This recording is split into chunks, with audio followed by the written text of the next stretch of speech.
శ్రావణ మాసంలో పౌర్ణమికి ముందుగా వచ్చే శుక్రవారం అమ్మవారిని వరలక్ష్మి రూపంలో కొలుచుకుంటాం. అనివార్య కారణాలతో ఈ రోజున కుదరకపోతే మాసంలోని ఇతర శుక్రవారంలో ఈ వ్రతాన్ని ఆచరించవచ్చని పండితులు చెబుతున్నారు. కులాలకు అతీతంగా ఎలాంటి ఆడంబరం, అవసరం, ఆర్భాటాలు లేకుండా చేసుకునే ఈ వ్రతంలో అమ్మవారు తప్పక ప్రసన్నులవుతారని హిందువుల నమ్మకం. వరలక్ష్మి పూజ చేసేవారు ఈ విషయాలు తెలుసుకొని పూజను ఆచరిస్తే అష్టైశ్వర్యాలు, లక్ష్మి అనుగ్రహం సొంతమని పండితులు చెబుతున్నారు. పూజ ఎలా చేయాలి? వరలక్ష్మి వ్రతానికి ముందు రోజుగానే ఇంటిని పూజ గదిని శుభ్రం చేసుకోవాలి. ఇంటి గుమ్మాలకు పసుపు, కుంకుమలను రాసుకోవాలి. ఇక పూజ జరిగే రోజున ఉదయాన్నే నిద్రలేచి తలస్నానం చేసి ఇంటిని మామిడి తోరణాలతో అలంకరించుకోవాలి.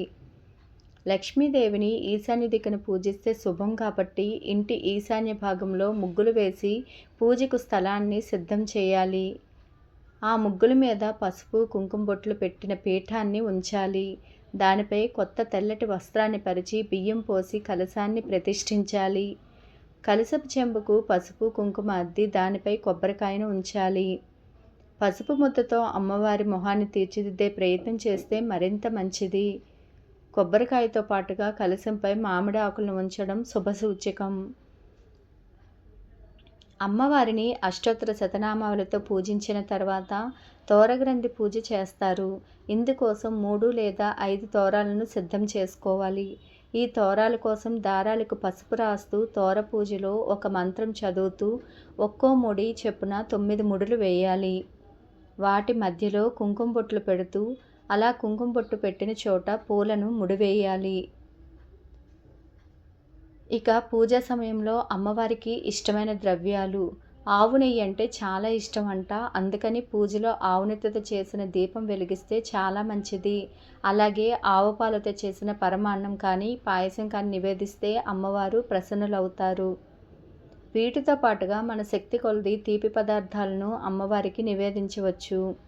కొబ్బరికాయ అన్నా, అరటిపండు అన్నా కూడా లక్ష్మీదేవికి ప్రీతికరం కాబట్టి ఈ పండ్లను కూడా అమ్మవారికి నివేదించడం మరవకూడదు. వరలక్ష్మి పూజలో భాగంగా అష్టోత్తర శతనామావళి, మహాలక్ష్మి అష్టకం తప్పకుండా చదవాలి. వీటితో పాటుగా కనకధార స్తోత్రం, లక్ష్మీ సహస్రనామం, అష్టలక్ష్మి స్తోత్రం చదివితే అమ్మవారు మరింత ప్రసన్నులవుతారు అన్నది పెద్దల మాట. ఇలా నిష్ఠగా సాగిన పూజ ముగిసిన తర్వాత ఒక ముత్తైదువును అమ్మవారిగా భావించి ఆమెను ఆతిథ్యం ఇవ్వమని చెబుతారు. వరలక్ష్మి పూజ రోజున ఇంట్లో శాకాహారమే భుజించాలి. ముత్తైదువును సాగపంపిన తర్వాత భోజనం చేయాలి. సాయంత్రం వేళ వీలైనంత మంది ముత్తైదువులను పిలిచి తాంబూలాలు ఇవ్వాలి. అమ్మవారి పూజ ముగిసిన కూడా ఎట్టి పరిస్థితుల్లోని ఉద్వాసం చెప్పకూడదు. అలా చెబితే ఇంటి నుంచి లక్ష్మీదేవిని పంపినట్లే అవుతుంది. కలశానికి ఇరువైపులా ఏనుగు ప్రతిమలను పెట్టడం మర్చిపోకూడదు. ఏనుగు ప్రతిమలు లేని పక్షంలో ఏనుగుల రూపంలో ఉన్న పసుపు ముద్దలను కానీ, పసుపు కొమ్ములను కానీ అమ్మవారికి అభిముఖంగా నిలపాలి. వరలక్ష్మి వ్రతం రోజు ఉపవాసం కానీ, జాగరణ కానీ ఉండాలని ఖచ్చితమైన నియమం లేదు. కానీ పూజ ముగిసేదాకా ఎలాంటి ఆహారం తీసుకోకూడదు. అమ్మవారికి పెట్టే నైవేద్యాలు: నానబెట్టిన కొమ్ము శనగలు, శనగపప్పు, బెల్లంతో చేసిన పదార్థం, పూర్ణాలు, బొబ్బట్లు, పాయసం ఇలా ఏదైనా తీపి అనగా మధుర పదార్థాలు అమ్మవారికి ఎంతో ఇష్టం. ఎందుకంటే జీవితం మధురంగా మార్చేది ఐశ్వర్యం. అలాంటి ఐశ్వర్యం ఇవ్వాలి అంటే శనగపప్పు, బెల్లంతో చేసినవి పంచడం వలన వాళ్ళకు ఉన్న దరిద్రం పోయి ఐశ్వర్యం కలుగుతుందని పండితులు చెప్తున్నారు.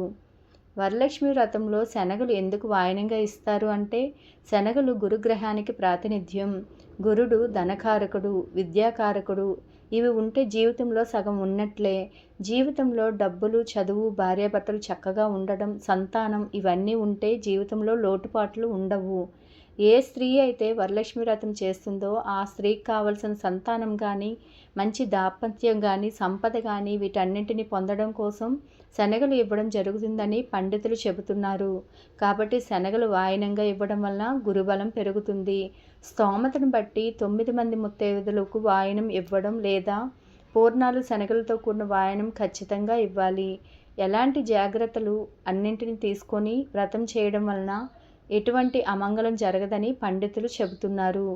ఈ వీడియో కనుక నచ్చినట్లయితే లైక్ చేయండి, షేర్ చేయండి. అలాగే మరెన్నో తెలియని విషయాలు తెలుసుకోవాలంటే నా ఛానల్ సబ్స్క్రైబ్ చేసుకోండి. Please subscribe.